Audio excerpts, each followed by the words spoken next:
Assalamualaikum warahmatullahi wabarakatuh. Perkenalkan, nama saya Hoyrul Zaku, NIM 0104191015. Di sini langsung saja saya akan mempresentasikan dan memaparkan hasil materi saya untuk memenuhi tugas pelayanan haji dan umroh. Dan judul materinya yaitu Undang-Undang Republik Indonesia Nomor 8 Tahun 2019 tentang penyelenggaraan ibadah haji dan umroh dengan rahmat Tuhan Yang Maha Esa, Presiden Republik Indonesia. Bab 1. Ketentuan umum. Pasal 1. Dalam undang-undang ini yang dimaksud dengan yang pertama, ibadah haji adalah rukun Islam kelima bagi orang Islam yang mampu untuk melaksanakan serangkaian ibadah tertentu di Baitullah, masyair, serta tempat, waktu, dan syarat tertentu. Bab 2. Jemaah haji. Pasal 4. Setiap warga negara Indonesia yang beragama Islam yang dapat mendaftar sebagai jamaah haji dengan membayar setoran awal dan menyerahkan salinan dokumen kependudukan yang sah. Pasal yang kelima. Persyaratan sebagaimana yang dimaksud dalam pasal 4 ayat 2 meliputi A. Berusia paling rendah 18 tahun atau sudah menikah. B. Memenuhi persyaratan kesehatan. C. Melunasi BP. Pasal ke-6. Jemaah haji berhak yang pertama, mendapatkan bukti setoran dari BPS, BP, dan nomor porsi dari menteri. Yang kedua, mendapatkan bimbingan manasik haji dan materi lainnya di tanah air dalam perjalanan dan di Arab Saudi. 3. Penyelenggaraan ibadah haji reguler. Pasal 10. Penyelenggaraan ibadah haji reguler menjadi tanggung jawab pemerintah. Pasal 11. Perencanaan haji reguler meliputi yang pertama, penetapan dan pengisian kuota. Yang kedua, penetapan BPIH. Yang ketiga, penyediaan akomodasi, konsumsi, transportasi, dan kesehatan. Pasal 12. Menteri menetapkan kuota haji Indonesia dan kuota haji provinsi jemaah haji reguler. Bab 4. Biaya penyelenggaraan ibadah haji. Pasal 44.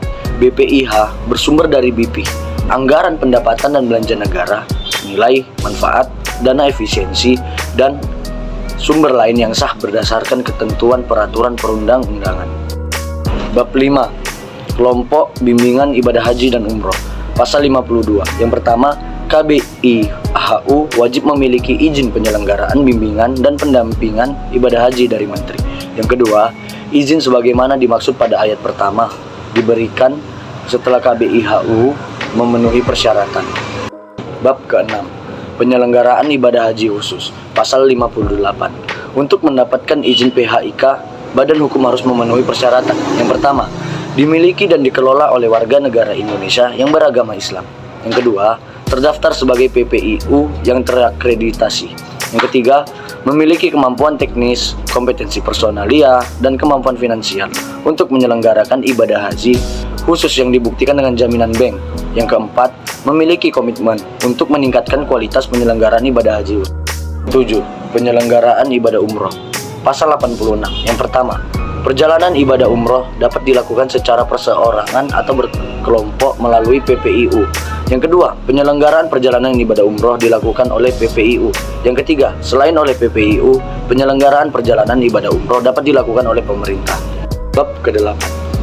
Koordinasi. Pasal 107. Penyelenggaraan ibadah haji merupakan tugas nasional dan menjadi tanggung jawab pemerintah. Tugas penyelenggaraan ibadah haji sebagaimana dimaksud pada ayat yang pertama dilaksanakan oleh menteri. Bab 9. Peran serta masyarakat. Pasal 110. Yang pertama, masyarakat dapat berperan serta dalam melakukan pembinaan jemaah haji dan jemaah umroh.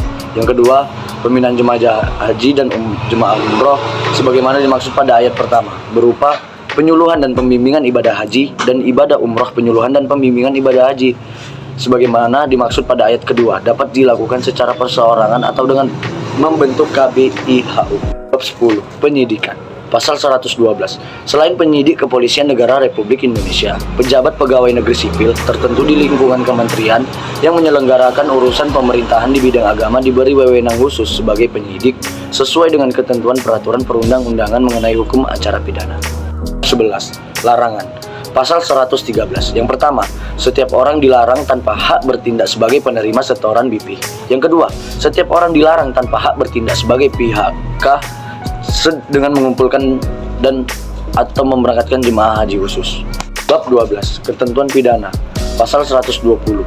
Setiap orang yang tanpa hak bertindak sebagai penerima pembayaran BPIH sebagaimana dimaksud dalam pasal 113 dipidana dengan pidana penjara paling lama 4 tahun atau pidana dengan denda paling banyak 4 miliar rupiah. 13. Ketentuan peralihan. Pasal 127.